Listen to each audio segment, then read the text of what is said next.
Hello everyone, welcome back to your YouTube channel economics X. My name is Indu Sharma. So guys, हमने previous class में Indian economy on the eve of independence के बारे में समझा था। उसको ब्रीफ स्टडी की थी कि किस तरीके से एक्सप्लोरेशन किया जाता था ब्रिटिश गवर्नमेंट के द्वारा एग्रीकल्चर सेक्टर को, इंडस्ट्रियल सेक्टर को, फॉरेन ट्रेड को एंड कुछ फीचर्स भी हमने समझे थे। आज हम देखेंगे कि agriculture sector on the eve of independence के बारे में कुछ डिटेल स्टडी करेंगे।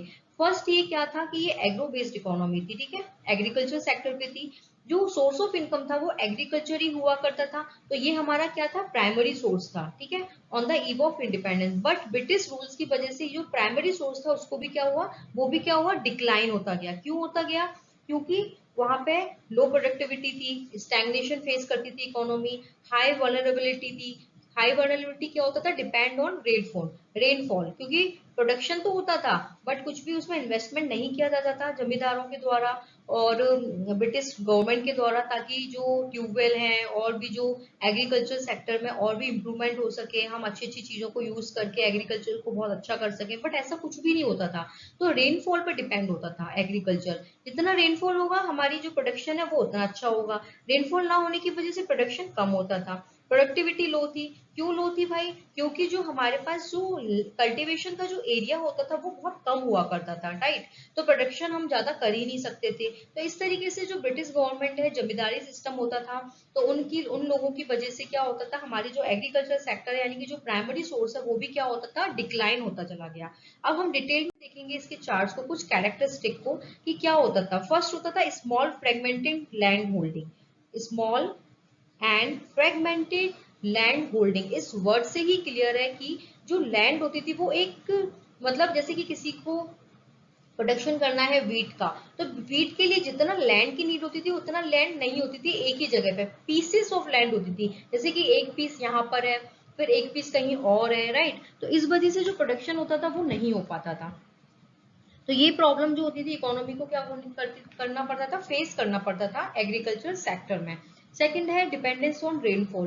रेनफॉल पे डिपेंडेंस थी हमारी इकोनॉमी। रेनफॉल जब होगा तभी हम अच्छा प्रोडक्शन कर पाएंगे। बट जो रेनफॉल था वो क्या था, अनसर्टेन था, कोई सर्टेनिटी नहीं होती थी कि कब रेन होगा, कब बारिश होगी। तो अनसर्टेनिटी की वजह से हमारा जो आउटपुट था वो क्या होता था, फॉल होने लग जाता था। और जो ब्रिटिश रूल्स थे, ब्रिटिश रूल या जमींदार जो थे वो क्या करते थे, कोई भी एफर्ट नहीं लगाते थे ताकि प्रोडक्शन अच्छा हो, या परमानेंट इरिगेशन हो, या परमानेंट कल्टीवेशन हो किसी भी चीज का। टेक्नोलॉजी क्या थी, वो आउटडेटेड थी, कोई अपग्रेडेशन नहीं था, क्योंकि कुछ पैसा इन्वेस्ट ही नहीं करते थे, है ना। कोई फर्टिलाइजेशन नहीं थी, कोई मशीन्स नहीं थे, इनसफिशिएंट मतलब फंड हुआ करता था। जो टिलर ऑफ द सॉइल यानी कि जो प्रोडक्शन करते थे, ठीक है, आधा पैसा कौन खाते थे, जमींदार खा जाते थे, और कुछ अमाउंट जमींदार किसको दे देते थे, ब्रिटिश गवर्नमेंट को दे देते। तो कुछ टेक्नोलॉजी में अपग्रेडेशन नहीं होने की वजह से भी एग्रीकल्चर सेक्टर डाउन होने लगा, ठीक है। लो प्रोडक्शन एंड प्रोडक्टिविटी, तब ये सारे रीजन होंगे तो प्रोडक्शन एंड प्रोडक्टिविटी है क्या होगी, वो भी लो होगी ऑफ कोर्स। क्योंकि क्या होता था, जो output per hectare of land होता था वो बहुत लो होता था, ठीक है। लो आउटपुट होने की वजह से क्या होता था कि फ्रेगमेंटेशन भी लो होती थी, कल्टीवेशन नहीं हो पाता था, प्रोडक्शन अच्छे से नहीं हो पाता था, क्योंकि हमारे पास लैंड उतना नहीं होता था, ठीक है। सब्सिस्टेंस फार्मिंग, क्योंकि जो लोगों के पास लिमिटेड सोर्स थे, लिमिटेड लैंड थी, तो जो कल्टीवेशन होता था वो सिर्फ अपने ही कंजम्पशन के लिए होता था, सेल्फ कंजम्पशन के लिए होता था, ठीक है। मार्केट में रीसेल के लिए या मार्केट के लिए कुछ भी कंजम्पशन नहीं हो पाता था। तो जो फार्मर जो भी प्रोडक्शन करते थे तो वो सिर्फ अपने सेल्फ कंजम्पशन के लिए करते थे, और उसमें से भी कौन ले लेता था, जमींदार ले लेते थे। तो उनके पास कुछ बचता ही नहीं था, ठीक है। Wedge between owner and tiller of the soil. Owner of the soil कौन होता था, जमींदार होते थे। जमींदार मतलब ब्रिटिश गवर्नमेंट को क्या करते थे, थोड़ा सा कुछ फंड अमाउंट, फिक्स अमाउंट पे करते थे, बाकी अपने पास रखते थे, लग्जरीज अपना यूज करते थे। और जो उनका जो रेंटल इनकम होती थी वो भी खूब अच्छी खासी होती थी। और जो टिलर ऑफ द सॉइल होते थे वो कौन होते थे, पीजेंट होते थे एंड लेबरर होते थे, जो वर्क करते थे एज ए फार्मर, जो वर्क करते थे। तो उनके पास क्या होता था, कुछ भी उनको नहीं दिया जाता था, उनको बस उतना ही दिया जाता था ताकि वो बस अपना एक सर्वाइवल कर सके, बहुत ज्यादा कुछ नहीं दिया जाता था। तो इस तरीके से जो एग्रीकल्चर सेक्टर है वो इफेक्टेड होता था हमारा। और ब्रिटिश रूल्स की वजह से और जमींदार की वजह से जो एग्रीकल्चर सेक्टर है वो क्या होता था, डिक्लाइन होने लगा। क्या होने लगा, डिक्लाइन होने लगा। अब नेक्स्ट पॉइंट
अब ये हम ये देखेंगे कि जो स्टैग्नेशन थी इंडियन एग्रीकल्चर में ड्यूरिंग ड्यूरिंग कॉलोनियल पीरियड, उसके क्या क्या कॉजेस थे, ठीक है।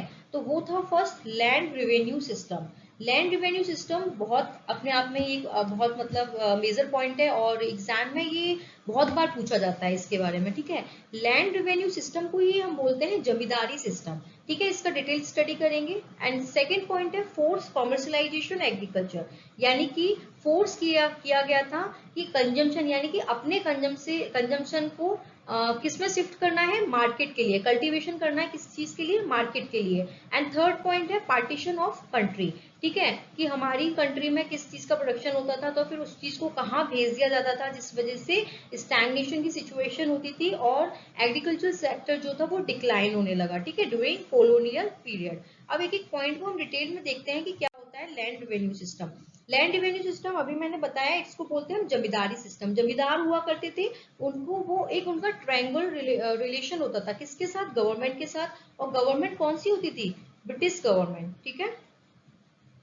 ब्रिटिश राज हुआ करता था, तो ब्रिटिश गवर्नमेंट हुआ करती थी, राइट। तो इसके साथ क्या रिलेशन होता था कि जमींदार जो होते थे वो जो रेंटल इनकम जनरेट करते थे किससे, ट्रेलर ऑफ द सॉइल से, तो उनको वो गवर्नमेंट को एक फिक्स अमाउंट पे करते थे। क्या करते थे, फिक्स अमाउंट जो था वो पे करते थे गवर्नमेंट को, ठीक है। और जो बाकी का रिमेनिंग अमाउंट था वो क्या करते थे, अपने पास रखते थे, अपनी लग्जरीज के लिए रखते थे, अपने सेल्फ यूज के लिए रखते थे। ऑनर ऑफ द सॉइल, क्योंकि वो अपने आप को क्या बोलते थे, मालिक बोलते थे लैंड का, तो ठीक है। And tiller of the soil, जो क्या होते थे, जो कल्टीवेशन करते थे किसी भी प्रोडक्शन का, जो पीजेंट ऑफ द सॉइल बोलते हैं, लेबरल जिसे हम बोलते हैं, उनको वो सर्वाइवल के लिए अमाउंट देते थे, कि ताकि वो एक सर्वाइवल बस कर सके, इससे ज्यादा उन्हें वो कोई अमाउंट नहीं देते थे। और वो जो सर्वाइवल के लिए अमाउंट भी देते थे वो कैश में नहीं देते थे, किस में देते थे, इन काइंड, ठीक है। यानी कि आप अगर हमें वीट दे रहे हो तो वीट के बदले ही वो कुछ और प्रोडक्शन और प्रोडक्ट देते थे, जैसे कि जिसको हम बोलते हैं बार्टर सिस्टम, ठीक है, गुड्स के बदले गुड्स देना। तो वो कैश में नहीं देके किस में देते थे, काइंड में देते थे। तो एक ट्रायंगल रिलेशन था किसके बीच में, गवर्नमेंट के साथ, owner of the soil and tiller of the soil. किसका था, जमींदारी सिस्टम, यानी कि जमींदार का। वो जमींदार होते थे, ऑनर ऑफ द लैंड, वो अपने आप को बताते थे, और वो इस तरीके से स्पॉइल करते थे एग्रीकल्चर सेक्टर को ब्रिटिश गवर्नमेंट के साथ मिलकर। अब इसके क्या इम्प्लीकेशन होते थे, जो लैंड रेवेन्यू सिस्टम था वो एक अलार्म की तरह काम करता था, किसके लिए, फार्मर के लिए, ठीक है, एक अलार्म की तरह, क्योंकि उनके दिमाग पे हमेशा वो बंदूक लेके, यानी कि एक होता है ना, कहते हैं ना कि एक कान पे गन लेके खड़े हो जाना, तो उनके सर पे हमेशा खड़े रहते थे वो जमींदार। तो एक अलार्म की तरह काम करते थे, किसके लिए, फार्मर्स के लिए, जो वो फार्मिंग कर रहे होते हैं। तो अनलिमिटेड एक्सप्लोटेशन बाय जमींदार, मतलब अनलिमिटेड एक्सप्लोटेशन किया था, बहुत बुरी तरीके से उनको ध्वस्त किया था। किसने किया था, जमींदार ने किया था। किसको किया था, टिलर ऑफ द सॉइल्स, यानी कि फार्मर्स को। जो लैंड रिवेन्यू था, रेट ऑफ लैंड रिवेन्यू, यानी कि लैंड का जो रिवेन्यू होता था वो कॉन्टिन्यूसली इंक्रीज करते थे, ताकि जो फार्मर्स थे वो पे ही ना कर पाए, और अल्टीमेटली फार्मर्स को अपनी जमीन भी सरेंडर करनी पड़ जाती थी और अपना प्रॉफिट भी सरेंडर करना पड़ जाता था, किसको, जमींदार को, ठीक है। एंड थर्ड वन था, a landless labour and tiller merely got subsistence wages in kind. ये मैंने भी बोला कि वो सर्वाइवल के लिए जो भी अमाउंट देते थे फार्मर्स को, वो किस में देते थे, काइंड में देते थे। It's called barter system. There was no investment by zamindar को न्यू टेक्नोलॉजी, कोई अपग्रेडेशन नहीं था, कोई टेक्नोलॉजी इंप्रूवमेंट नहीं थी, कोई मशीन्स नहीं थे, कोई बीज ऐसे नहीं दिए जाते थे जिससे प्रोडक्शन अच्छा हो। इस तरीके से कोई भी इन्वेस्टमेंट नहीं किया जाता था, बस ओनली प्रॉफिट पे फोकस रखा जाता था। कौन रखते थे, जमींदार रखते थे और ब्रिटिश गवर्नमेंट रखती थी, ठीक है। और बाकी कुछ भी फोकस नहीं किया जाता था, इसलिए जो एग्रीकल्चर सेक्टर है, जो हमारा प्राइमरी सोर्स है, वो भी रिड्यूस होने लगा, ठीक है, और वो भी डिक्लाइन होने लगा। सेकेंड पॉइंट है फोर्स कॉमर्शलाइजेशन ऑफ एग्रीकल्चर। अब ये पॉइंट ही क्लियर है कि हमने क्या किया, हम जो कंजम्पशन अपने लिए करते थे, अपने सर्वाइवल के लिए करते थे, उस कंजम्पशन को हमने किस में शिफ्ट कर दिया, मार्केट में। यानी कि जो कल्टीवेशन हम करेंगे वो हम किस चीज के लिए करेंगे, मार्केट के लिए करेंगे। जो भी हम क्रॉप्स करते थे, ग्रोन करते थे, वो it's not about the consumption in place, it's sales in national market and international market. तो ये किसने फोर्स किया था, ऐसा नहीं है कि इंडियंस को, यानी कि इंडियन इकोनॉमी को इससे बेनिफिट हुआ था, no.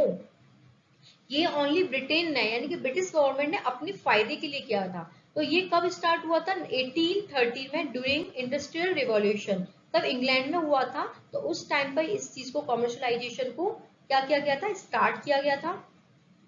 During American civil war ये हुआ था 1860 में, जहाँ पे कॉटन की डिमांड बहुत अच्छे से बूस्ट हुई थी। कहाँ पे? ब्रिटेन में बूस्ट हुई थी कॉटन की डिमांड। कॉटन की डिमांड इतनी बढ़ गई थी, तब अमेरिकन सिविल वॉर हुआ था।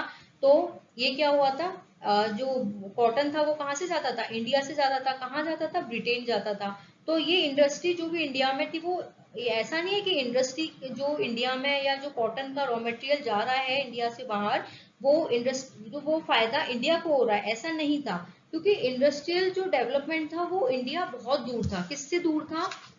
किससे दूर था? ऑफ कोर्स और अदर कंट्री जैसे कि हो गया ब्रिटेन, फ्रांस, ठीक है, और अदर मैनी यूरोपियन कंट्रीज थी 18th सेंचुरी में, उन सब चीजों से बहुत दूर था इंडस्ट्रीज डेवलपमेंट में। कौन? इंडिया दूर था।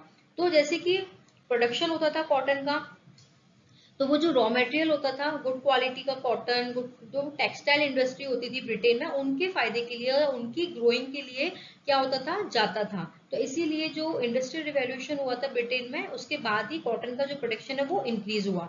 अब आता है इंडिगो। इंडिगो भी क्या हुआ? टेक्सटाइल इंडस्ट्री, ब्रिटेन में टेक्सटाइल इंडस्ट्री के लिए इंडिगो इंडिगो जो होता है वो भी गया, ठीक है, उसका भी प्रोडक्शन क्या हुआ? इंक्रीज हुआ। एंड टी हो गया आपका, कॉफी हो गया आपका, है ना, और जूट हो गया, शुगर केन हो गया, और ऑयल सीड्स हो गए आपके। ये सारी चीजें जो ब्लैक पेपर, सिल्क, ये इन सब चीजों का जो प्रोडक्शन हुआ था, वो सिर्फ ब्रिटेन यानी कि यूरोपियन कंट्रीज के लिए होता था। और उनको इंडस्ट्रियल रिवॉल्यूशन के बाद ही इन सब चीजों का डेवलपमेंट हुआ था। और अपने सेल्फ कंजम्पशन की वजह हम क्या करते थे, जो भी कल्टीवेशन करते थे वो मार्केट के में सेल करने के लिए करते थे, national market and international market में सेल करने के लिए, ठीक है। कैश ट्रांजेक्शन नहीं होती थी। क्या होती थी? बार्टर सिस्टम हुआ करता था, कैश ट्रांजेक्शन नहीं होती थी। यानी कि जो भी हम मार्केट, जो भी हम प्रोडक्शन करते थे और उसको हम भेजते थे, उसके बदले में क्या होता था? हमें गुड्स के बदले में क्या मिलती थी? गुड्स मिलती थी, goods to goods. It's called barter system, यानी कि कैश ट्रांजेक्शन नहीं थी, ठीक है। तो ये था फोर्स कॉमर्शलाइजेशन ऑफ एग्रीकल्चर। जो स्टैग्नेशन ऑफ इकोनॉमी थी इंडियन इकोनॉमी, उनके कुछ पॉइंट्स ये चीज थे: land revenue system, force commercialization of agriculture, and third one है partition of the country. Partition of the country क्या होता था कि जो हमारी 82% पॉपुलेशन थी, उसमें से 65% जो पॉपुलेशन थी वो फूड ग्रेन एरिया में थी, ठीक है। तो जो भी राइस, जो भी राइस फूड होता था वो प्रोड्यूस होता था, वो कहाँ पे प्रोड्यूस होता था? वेस्ट पंजाब में होता था, सिंधी में हुआ था। तो ये सारी चीजें कहाँ जाती थी? पाकिस्तान जाती थी, ठीक है, पाकिस्तान जाती थी। तो हमारे देश में क्या होने लग गया, तब हमारा डिवाइडेशन हुआ था, पार्टीशन हुआ था इंडिया पाकिस्तान का।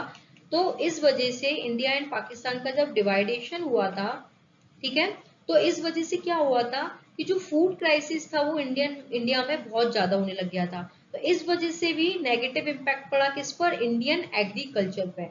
तो ये हमने कुछ पॉइंट्स देखे जो इंडियन एग्रीकल्चर जिन वजह से डिक्लाइन हुआ था। और जमींदार इसमें बहुत बड़े, जिनका सबसे बड़ा रोल है वो ब्रिटिश गवर्नमेंट, जमींदार थे, जो इंडियन जमींदार थे वो भी ब्रिटिश के साथ मिलकर ही हम लोगों को एक्सप्लॉइट कर रहे थे, इंडियन एग्रीकल्चर को एक्सप्लॉइट कर रहे थे। तो ये एग्रीकल्चर किस वजह से डिक्लाइन हुआ, ये मेजर पॉइंट है जो मैंने आपके साथ डिस्कस किए गाइस।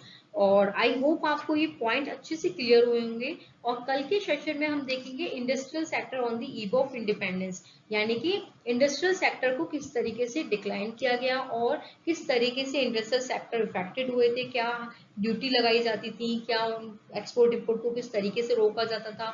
तो वो सारे पॉइंट्स हम उसमें क्लियर करेंगे। I hope guys you like my channel, you subscribe my channel, and जो भी मैंने आपको कंटेंट प्रोवाइड किया है तो आपको समझ आया होगा।